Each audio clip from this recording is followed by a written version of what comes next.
Names are one of the most important assets of a business because they're a container of its value as it grows its brand equity.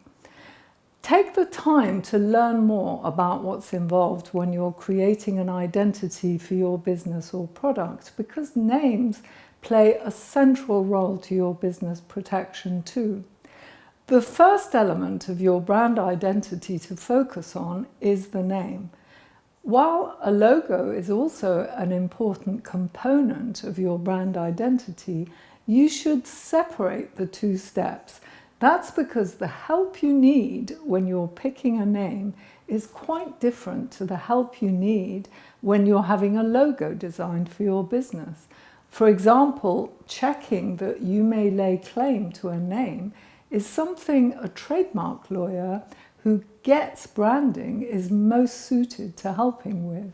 Then, once you have a good name and have worked out what you're aiming to achieve with your business, you'll be ready to get a designer to help you to create a fantastic visual identity.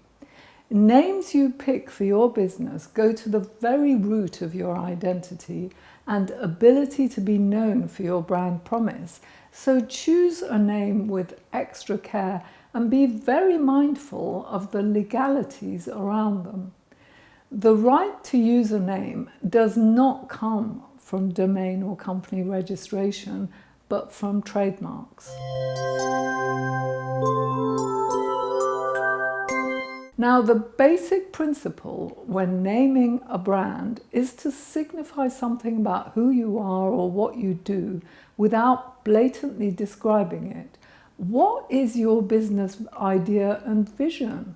Start there before brainstorming name ideas.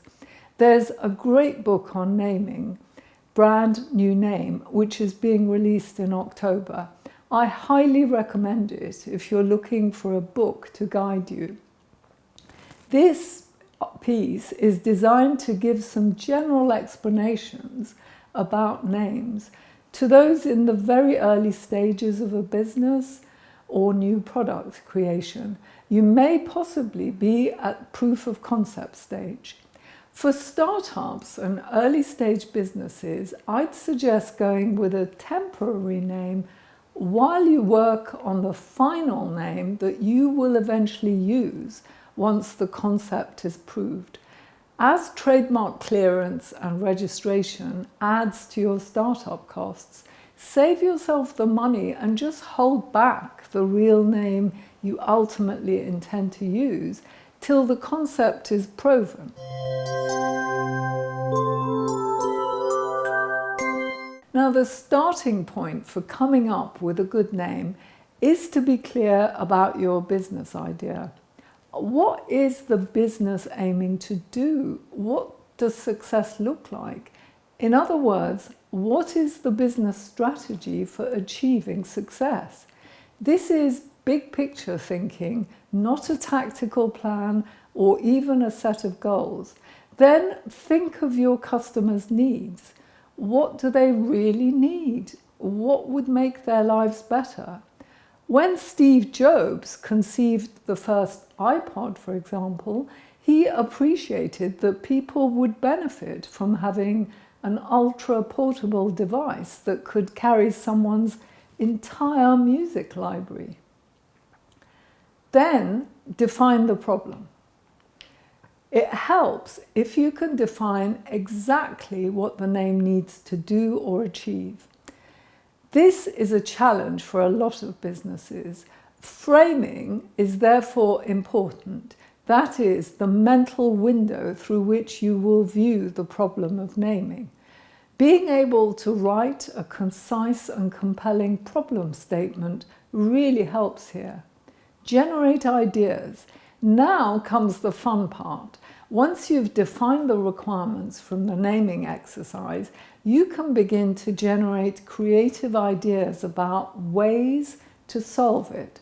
Whatever technique you select for doing this, it's important to try and generate as many ideas as possible and to defer judgment of what would work and what wouldn't.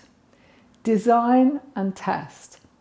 Once you've selected a number of names, done some initial checks on the names and have a short list of possibly 3 to 6 names, then test out the names on end users and sort your list in priority order. Then send that list to your trademark lawyer to research. Create a brand story. Now, once you have a name that's cleared for use, craft a human story to inspire others about your business idea and the problems you solve. You could show how people's lives have been made better if you have any case studies to draw from. In the digital economy, any name you choose will be used online, so it's doubly important to pick one that does not already belong to someone else and that helps your business to stand out and be unique in the crowded global environment of the internet.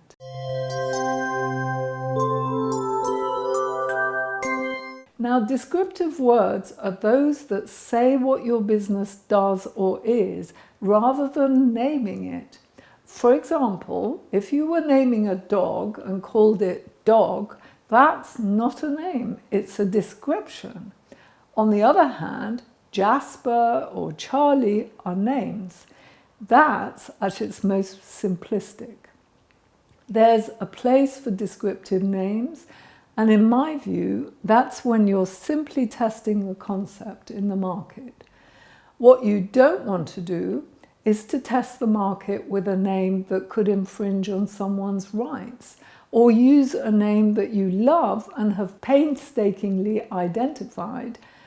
If you haven't yet protected it, then hold that name back for later. Instead, choosing a descriptive name keeps you out of trouble during proof of concept stage and reduces the startup costs involved in trialing the concept.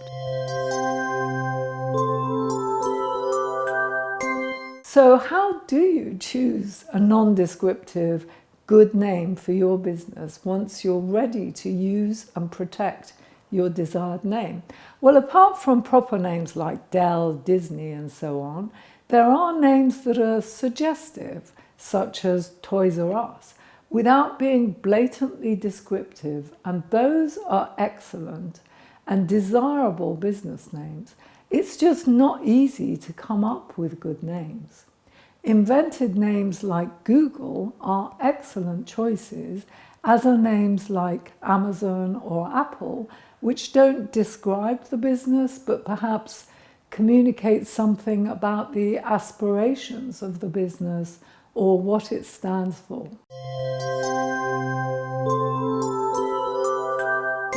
When it comes to brand names, your name can't be the same as any of your competitors' names. Consumers must be able to find the products and services they want to buy without being confused by similar named brands. Therefore, to have a unique identity involves finding a name rather than a description, and one that nobody in your industry is already using. If you pick something similar to what some other businesses in your space are using, then there is a likelihood of confusion and trademark problems. It's essential to have a name that is available, unique, and capable of being protected with a trademark. The law will not help anyone to monopolize a descriptive generic term. So steer clear of anything blatantly descriptive. For example, if you're a brand strategy expert, don't expect to give yourself a name like Brand Strategy Guru and be uniquely identified by such a name. Other brand strategy experts may legitimately also call themselves a guru to describe or advertise their services. There will be confusion, but because the law won't allow you to monopolize a descriptive name, there is nothing you can realistically do to stop them. We live in an economy that encourages competition, and therefore no single business may reserve a descriptive term for itself. That's why trademarks are designed to enable businesses to uniquely identify themselves with a name that only they may use. Choosing descriptive names is setting yourself up for confusion with competitors, as it's not possible to stop competitors using the same descriptive names. Choosing a descriptive business name inevitably means loss of potential customers and revenues. Descriptive names are poor vehicles for capturing goodwill or brand value. Yet many internet businesses choose such names because there is a tradition of descriptive names on the web. It goes back to when the internet was new and there were few sites up and running. A common generic name was then considered an advantage. If you wanted to look for a site selling toys, you just typed in toys.com. The internet was like an old-fashioned grocery store. Whatever you wanted, you looked for by its name. So a common descriptive name was the most direct way to communicate what the site was all about. However, any advantages those descriptive names had immediately disappeared once the numbers of websites grew. From a branding point of view, those businesses were misguided in calling themselves names such as wines.com, pets.com, mortgage.com, books.com. The name is a key determinant of every business's potential success. You do far better in the long run with a distinctive business name. A bricks and mortar business with a descriptive name might just manage to get by and be memorable offline because a shop called Books, say, will stand out to someone driving past. They may notice the bookshop for reasons other than its name. The shop may stand out and therefore be noticeable due to its striking window dressing, or because of its signage or its location. However, on the internet, there are no shop signs or geographic areas to attract passing traffic. When your business uses a name like booksforless.com or business.com, you just get lost among a sea of similar names. Many of the early internet businesses using the common types of domain name failed despite enjoying serious venture capital backing.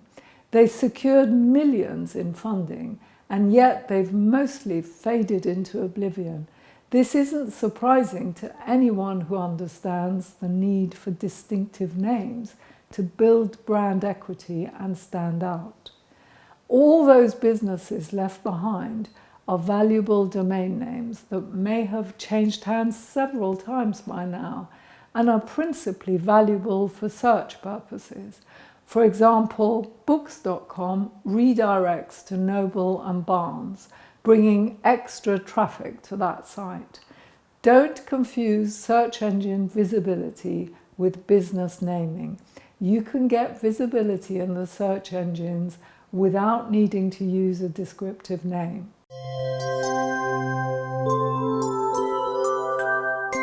In the short term, when you're starting out, a descriptive name will help you to communicate what your business is all about.